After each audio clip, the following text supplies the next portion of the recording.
নজর রাখতেই হবে তারাতলার দিকে। প্রত্যেকটা মুহূর্তের আপডেট আমরা আপনাদের সামনে তুলে ধরছি। গতকাল এই তারাতলায় বিপর্যয় স্থল পরিদর্শনে গিয়েছিলেন মুখ্যমন্ত্রী শুভেন্দু অধিকারী। আর সেখান থেকে বেরিয়ে এসে যখন তিনি প্রেস কনফারেন্স করেছিলেন তখন বলেছিলেন আজ অ্যাসেম্বলিতে 11টার সময় বলবেন কি অ্যাকশন। সেখানেই আজ কালির নাম উঠে এলো। হ্যাঁ, কলকাতা পুরসভায় দুর্নীতির কালি। কেন এই কথা বলছি? কারণ তারাতলায় গোডাউন বিপর্যয়, এই নাম উঠে আসছে। বিধানসভায় বিবৃতিতে তৃণমূলকে তুলোধনা মুখ্যমন্ত্রী শুভেন্দু অধিকারীর।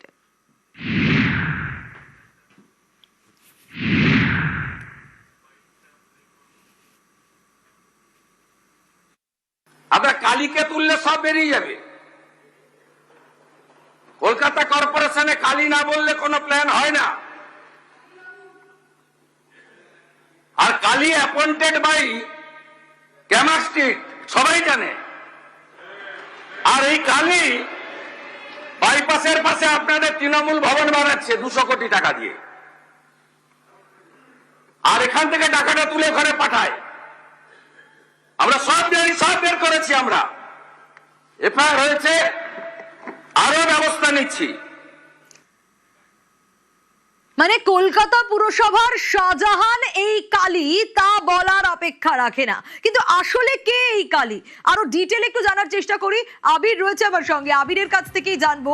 আবির, আজ শুভেন্দু অধিকারী অ্যাসেম্বলিতে যখন বলছিলেন তখন এই কালী, তার বিবৃতিতে বিধানসভায় এই কালীর নাম বারবার উঠে এসছে, তাকে ঘিরে একাধিক অভিযোগও উঠে এসছে।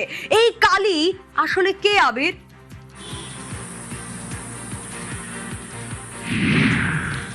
দেখো, কালী অত্যন্ত পরিচিত একটি নাম, এবং যারা কলকাতা পুরসভা সম্পর্কে অবহিত, যারা ফিরহাদ হাকিম সম্পর্কে গত কয়েক বছর ধরে অবহিত ছিলেন, বিশেষ করে তিনি যেহেতু মেয়র ছিলেন এবং কলকাতা শহরের প্রচুর মানুষকে বিভিন্ন ক্ষেত্রের তাদেরকে কলকাতা পুরসভার সঙ্গে সংযোগ রাখতে হতো, তারা কালীর ক্ষমতা সম্পর্কে অবহিত। তারা জানেন যে কালী কতটা ক্ষমতাবান ছিল। আমি কিছুক্ষণ আগেও কথা বলতে গিয়ে বলছিলাম যে চেতলাতে বাড়ি ফিরহাদ হাকিমের, কলকাতা পুরসভার প্রাক্তন মেয়র, প্রাক্তন পুর নগরায়ণ দপ্তরের মন্ত্রী, বর্তমানেও বন্দরের তিনি বিধায়ক। তো সেই চেতলাতে কালী পুজো তো বিখ্যাত। তো এই যারা মেয়রের ঘরে, অর্থাৎ ফিরহাদ হাকিম যখন মেয়র ছিলেন তার ঘরে যদি কেউ প্রবেশ করতে চাইতো, কে যদি পা রাখতে চাইতো, তাহলে তাকে নাকি কালী প্রণাম করে যেতে হতো। এমনটাই কথা বারবার ধরে কলকাতা পুরসভার অন্দরে ঘোরাফেরা করতো। এমনকি রাজ্য বিধানসভার মধ্যেও যখন ফিরহাদ হাকিমের ঘরে কেউ যেতেন, তখনও ফিরহাদ হাকিমের সামনেও প্রকাশ্যে অনেকে এই কালীর ক্ষমতার কথা তুলনা করেছেন, এবং তারা বলতেন যে কালী প্রণাম না করলে নাকি ফিরহাদ হাকিমের ঘরে ঢুকতে পারা যায় না।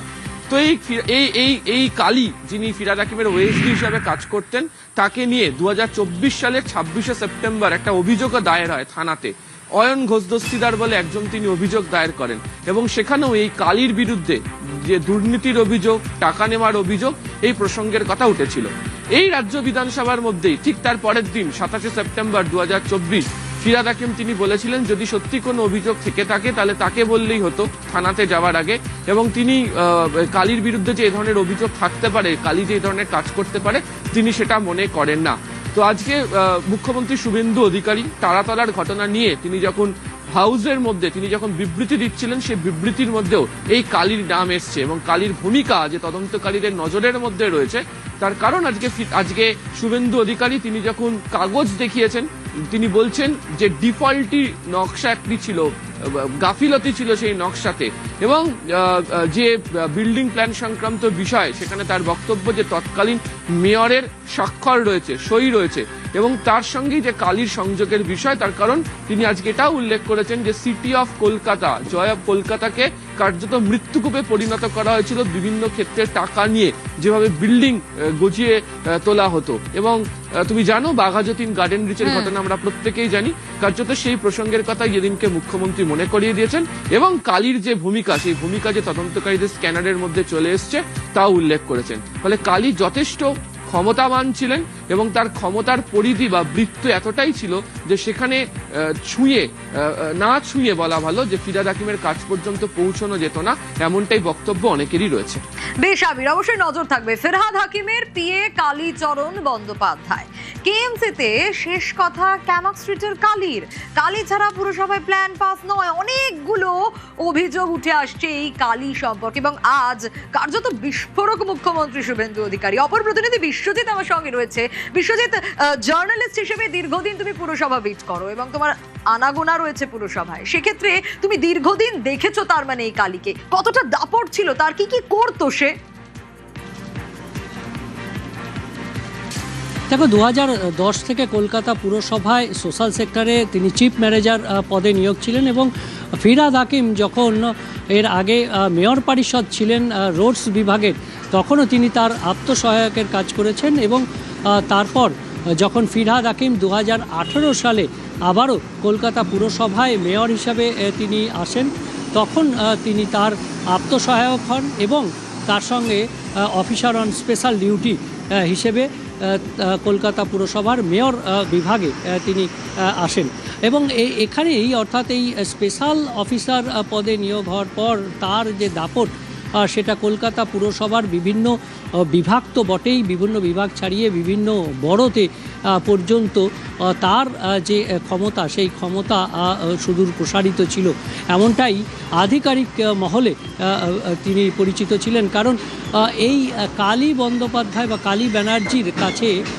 অনুমতি না নিয়ে কোনো প্রকল্প যেমন হতো না, ঠিক তেমনি কোনো প্রকল্পের ফাইল পাস হওয়া সেটাও ছিল দুরূহ কাজ এবং সেটা বিভিন্ন বড়োর ক্ষেত্রে যেমন সত্য, তেমনি বিভিন্ন বিভাগ, ইঞ্জিনিয়ারিং বিভাগ থেকে নিকাশি বিভাগ, অন্য বিভাগের মেয়র পরিষদ থাকলেও সেই মেয়র পরিষদের যতটা না ক্ষমতা, তার থেকেও বেশি ক্ষমতা বকলমে এই কালী ব্যানার্জির ছিল। সমস্ত ফাইল থেকে শুরু করে সমস্ত প্রকল্পে কোনটা কিভাবে হবে তা ফিরহাদ হাকিম যতটা না জানতেন, তার থেকেও বেশি এই কালী ব্যানার্জি জানতেন এবং সেই প্রভাব, সেই দাপট তার শুধুমাত্র কলকাতা পুরসভার যে হেডকোয়ার্টারে সীমাবদ্ধ ছিল তা নয়, হেডকোয়ার্টার ছাড়িয়ে বিভিন্ন সেক্টরের যে বিভিন্ন অফিস ছিল সেগুলো ছাড়াও বিভিন্ন বড়োর যে সমস্ত অফিস ছিল কলকাতা পুরসভার একেবারে দাপট যে ছিল তা বলার অপেক্ষা রাখে না, তোমার কথাতেই তা স্পষ্ট। বিশ্বজিৎ সঙ্গে থাকো।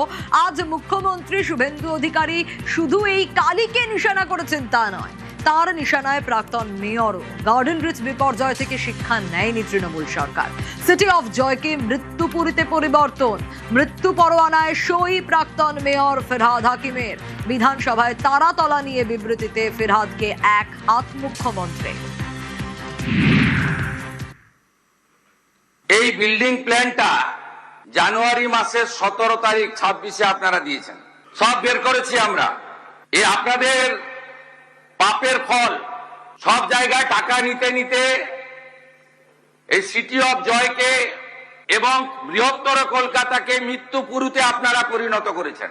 একাধিক ইনসিডেন্ট, গার্ডেন রিচ থেকে শুরু করে শিক্ষা নেননি, সংশোধন করেননি।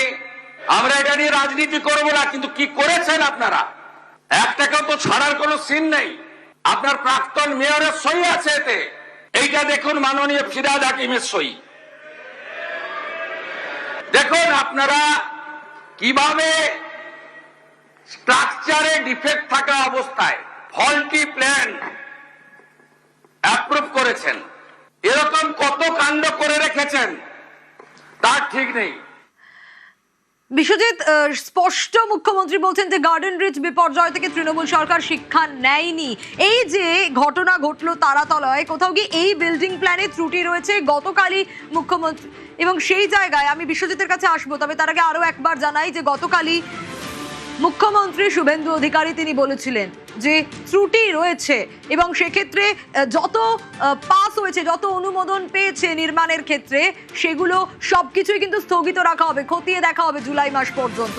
আমি বিশ্বজিতের কাছে যাব। বিশ্বজিৎ, এই সিটি অফ জয়কে মৃত্যুপুরীতে পরিবর্তন, এ কথাও শুভেন্দু অধিকারী বলছেন, কারণ এই যে তারাতলার প্ল্যান, সেখানে প্রাক্তন মেয়র ফিরহাদ হাকিমের সিগনেচার রয়েছে। একদমই, কলকাতা পুরসভার মেয়র পরিষদ বিল্ডিং তিনি স্বয়ং মেয়র ফিরহাদ হাকিম। কারণ আমরা জানি যে বিভিন্ন বিভাগের সঙ্গে এই বিল্ডিং বিভাগ নিজের হাতেই রেখেছিলেন, কারণ এই বিল্ডিং বিভাগই প্রচুর কর দেয়। এর বেশিরভাগটাই আসে কলকাতা পুরসভার এক অদ্ভুত নিয়ম রেগুলারাইজেশনের নামে, অর্থাৎ যে প্ল্যান রয়েছে সেই প্ল্যানের অতিরিক্ত বেনিয়মে বাড়ি তৈরি হয়ে যাচ্ছে, বিল্ডিং তৈরি হয়ে যাচ্ছে, গোডাউন তৈরি হয়ে যাচ্ছে, তারপর সেটা কলকাতা পুরসভায় মেয়র পরিষদে বৈঠকে পাশ করে সেটাকে রেগুলারাইজেশন বা সেটাকে নিয়ম বহির্ভূতটাকে নিয়মের মধ্যে আনা হয় এবং সেটাও একটা মোটা টাকার বিনিময়। এভাবেই চলতো কলকাতা পুরসভা। আমরা দেখেছি যে গার্ডেন রিচ থেকে সত্যিই তো শিক্ষা নেওয়া হয়নি, কারণ গার্ডেন রিচ যে দুর্ঘটনা, তারপর কলকাতা পুরসভায় বসে ফিরহাদ হাকিম বলেছিলেন যে বিভিন্ন জায়গায় নজরদারি চলবে। এসেই অর্থাৎ সাব অ্যাসিস্ট্যান্ট ইঞ্জিনিয়ার তারা বিভিন্ন জায়গায় যাবেন, ওয়ার্ডে ওয়ার্ডে যারা রয়েছেন তারা যাবেন, দরকার হলে তারা সাইকেল নিয়ে ঘুরবেন বিভিন্ন জায়গায়, সেখানে বেআইনি নির্মাণ হচ্ছে কিনা তারা দেখবেন এবং তারা খবর পাঠাবেন। পুলিশ তারাও খবর পাঠাবেন, কিন্তু কোথায়? এই ইন্টেলিজেন্সির সম্পূর্ণ ব্যর্থতা। কারণ এই ওয়ার্ড অর্থাৎ 80 নম্বর ওয়ার্ডের যারা এসে ছিলেন অর্থাৎ সাব অ্যাসিস্ট্যান্ট ইঞ্জিনিয়ার, 9 নম্বর বড়োর আন্ডারে এটা, তার এক্সিকিউটিভ ইঞ্জিনিয়ার, তার ইঞ্জিনিয়ার, তারা কি করছিলেন? সর্বোপরি যে এখানকার লোকাল পিএস, লোকাল থানা, কনস্ট্রাকশন হলেই যারা ছুটে যান সেই থানা, তারা এই কনস্ট্রাকশন হচ্ছে সেটা নিয়ম মেনে হচ্ছে না সেটা তারা দেখেননি কেন, তারা কোনো খবর দেননি কেন? অর্থাৎ সব দিকে একটা ইন্টেলিজেন্সি ফেলিওর তো অবশ্যই। এবং কলকাতা পুরসভা গার্ডেন রিচ কাণ্ডের পর যে সমস্ত নিয়ম করে দিয়েছিলেন, লগবুক করে দিয়েছিলেন, মেয়র বলেছিলেন আর একটাও দুর্ঘটনা এরকম হবে না, কারণ এটা একটা যে বিল্ডিং ডিপার্টমেন্টের লোক বাড়ানো হবে এবং সেখানে এই ধরনের এসএইদের দিয়ে একদম গলিতে গলিতে সেই নজরদারি চলবে। বাঘাযতীনে নেই যে বাড়ি হেলে পড়লো, সেখানেও এই প্রসঙ্গ উঠেছে যে ইন্টেলিজেন্সি ফেলিওর, একটা বাড়ি সেটাকে তোলা হচ্ছে, সেটা ভেঙে পড়ে যাচ্ছে, অর্থাৎ কোনো নজরদারি নেই, না কাউন্সিলর, না সেখানকার সাব অ্যাসিস্ট্যান্ট ইঞ্জিনিয়ার, না সেখানকার থানা, লোকাল থানা। অর্থাৎ এইরকমই বারবার শুধু গার্ডেন রিচ নয়, বাঘাযতীন কাণ্ডও নজর দিয়েছে, সেখানেও তারপরও শিক্ষা নেয়নি কলকাতা পুরসভা। কলকাতা পুরসভার বিল্ডিং বিভাগে সেখানে একটি এই রকম পাশ করাতে, অর্থাৎ বিল্ডিংয়ের অনুমোদন পাশ করাতে জুতোর সুতলাক হয়ে যায়। সেখানে মাত্র 2025-এর সেপ্টেম্বরে অনুমোদন দিয়ে 2026-এ জানুয়ারির মধ্যে একেবারে মেয়রের সই হয়ে সরাসরি চলে গেল, কাজ শুরু হয়ে গেল। অর্থাৎ এখানেই প্রশ্ন উঠছে যে এত তড়িঘড়ি কিসের জাদুতে এই যে বিল্ডিং প্ল্যান সেটা পাস হয়ে গেল এবং তার কোনো নজরদারি ছিল না। সেই বিল্ডিং কি সত্যিই নিয়ম মেনে হচ্ছে সেটা দেখার কোনো নজরদারি ছিল না, যেটা বারবার ফিরহাদ হাকিম গার্ডেন রিচ কাণ্ডের পর বলেছিলেন যে এরপর আর একটাও দুর্ঘটনা হবে না, এই ধরনের নজরদারি বাড়ানো হবে সাব অ্যাসিস্ট্যান্ট ইঞ্জিনিয়ারদের মাধ্যমে। একেবারে সেপ্টেম্বরে অনুমোদন দেওয়া, তারপর সেটা পাস হয়ে যাওয়া জানুয়ারির মধ্যে। কি বলছেন প্রাক্তন মেয়র ফিরহাদ হাকিম? তার তো সিগনেচার রয়েছে এই প্ল্যানে। দেখুন কি বলছেন প্রাক্তন mayor Firhad Hakim. Plan sanction হয় বিল্ডিং ডিপার্টমেন্ট, প্ল্যান আমার কাছে আসারও কথা না। আমি জানি না উনি কি বিষয়ে বলেছেন। জেনারেল প্ল্যান স্যাংশন হয় কর্পোরেশনের বিল্ডিং ডিপার্টমেন্ট, আমাদের কমিশনার হয়ে ওটা অ্যাপ্রুভালের জন্য আমার কাছে এমবিসিটা আছে। ওটা শুধু ফর্মালিটিজ একটা, এমবিসিতে টেকনিক্যাল পার্সনরা থাকে এবং আমার ওটার মধ্যে কোনো এখতিয়ারও নেই। কোনো প্ল্যান স্যাংশনের ক্ষেত্রে এক্স মেয়রের কোনো এখতিয়ার নেই, বা কোনটা ইলিগাল হলো কোনটা হলো না সেটা দেখারও এখতিয়ার আমার নেই। এটা কর্পোরেশনের রুলস।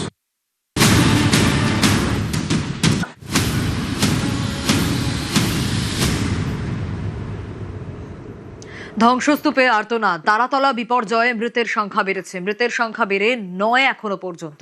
সকালে উদ্ধার করা হয়েছে ঠিকাদার আসগরের দেহ। গতকালই অনুমান করা হচ্ছিল আসগর ভিতরে থাকতে পারেন সে সময়, যে সময়ে বিপর্যয় হয়েছে, এবং আসগরের দেহ উদ্ধার করা গেছে। হাসপাতালে কতজন ভর্তি এখনো পর্যন্ত যে আপডেট আমরা পাচ্ছি তাতে 20 জন এখনো পর্যন্ত হাসপাতালে চিকিৎসাধীন। আর ধ্বংসস্তূপে এখনো কি কেউ কেউ আটকে রয়েছে, এই প্রশ্ন বারবার সবার মনে ঘোরাফেরা করছে। যা জানা যাচ্ছে ধ্বংসস্তূপে এখনো 3 জন আটকে রয়েছে, যা উদ্ধার কাজ চলছে। তারাতলা বিপর্যয়ে অর্থ সাহায্য রাজ্যের তরফে। আপনাদের জানিয়ে রাখি, মৃতদের পরিবারকে 10 লক্ষ টাকা, আহতদের 1 লক্ষ টাকা অর্থ সাহায্য রাজ্যের তরফ থেকে।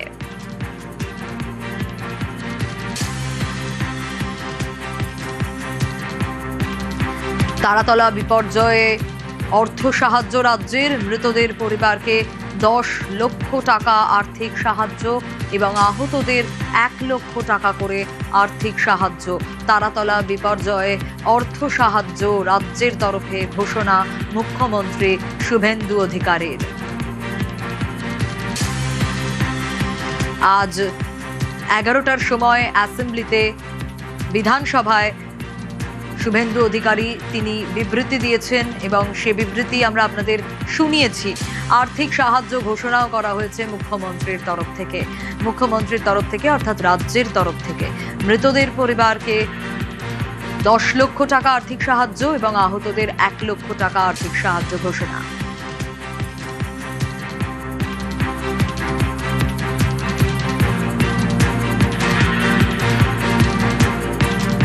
29 জনকে উদ্ধার করা গেছে, যার মধ্যে 9 জনকে মৃত ঘোষণা করা হয়েছে। 5 জনের পোস্টমর্টম করে দেহ পরিবারেরকে হস্তান্তর করা হয়েছে, বাকি 4টি আন্ডার প্রসেস। 20 জন চিকিৎসাধীন রয়েছে, তার মধ্যে আউট অফ ডেঞ্জার 15, গুরুতর রয়েছেন 4, আর একটু আশঙ্কাজনক আছেন আরো 1। আমরা চিকিৎসার দায়িত্ব নিচ্ছি এবং আমরা ঘোষণা করছি রাজ্য সরকারের পক্ষ থেকে মৃতদের পরিবারকে 10 লক্ষ টাকা করে আমরা মৃত পরিবারকে আমরা আর্থিক সাহায্য, আহতদের সকলকে 1 লক্ষ টাকা করে আমরা ক্ষতিপূরণ দেওয়ার ঘোষণা করছি। শুধু রাজ্যের তরফ থেকে আর্থিক সাহায্য তা কিন্তু নয়, তারাতলা বিপর্যয়ে অর্থ সাহায্য কেন্দ্রের তরফেও অর্থ সাহায্য ঘোষণা প্রধানমন্ত্রীর। তিনি পোস্ট করেছেন সোশ্যাল মিডিয়ায়। বিপর্যয়ে মৃতদের পরিবারকে 2 লক্ষ টাকা, বিপর্যয়ে আহতদের 50,000 টাকা।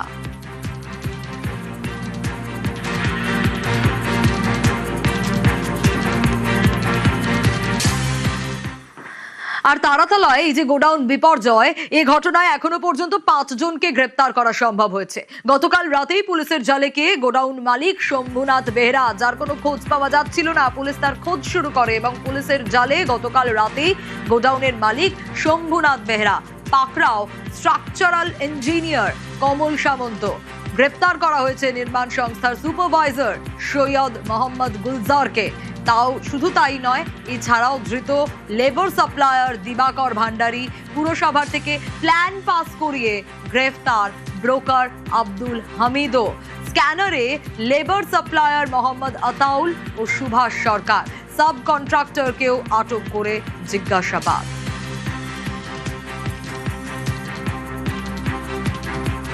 এই যাদের গ্রেফতার করা হলো, এই 5 জন আসলে কারা কারা আপনাদের আরো একবার জানাই। শম্ভুনাথ বেহরা, যিনি গোডাউনের মালিক, কমল সামন্ত, যিনি স্ট্রাকচারাল ইঞ্জিনিয়ার, সৈয়দ মোহাম্মদ গুলজার, যিনি নির্মাণ সংস্থার supervisor, Dibakar Bhandari, labour supplier Abdul Hamid, plan পাসের মিডলম্যান, ব্রোকার।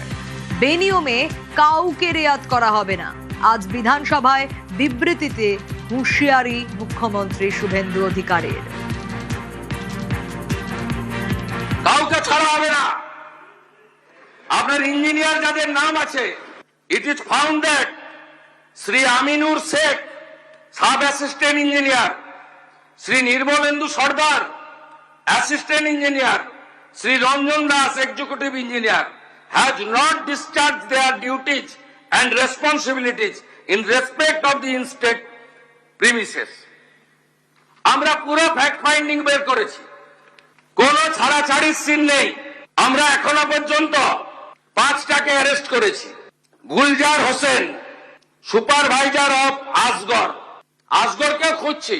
যদি নিচে চাপা পড়ে থাকেন আলাদা কথা, কি করে এইসব লোক এই জায়গাগুলোতে ঢোকে বের করতে হবে। অ্যারেস্ট হয়েছে Gulzar Hossain, supervisor of Asgar, Kamal Samanta, iron structure fabricator, Shambhunath Behera, lessee of land, Dibakar Bhandari, labour supplier cum Trimex contractor, Abdul Hamid, broker for sanction plan for KMC.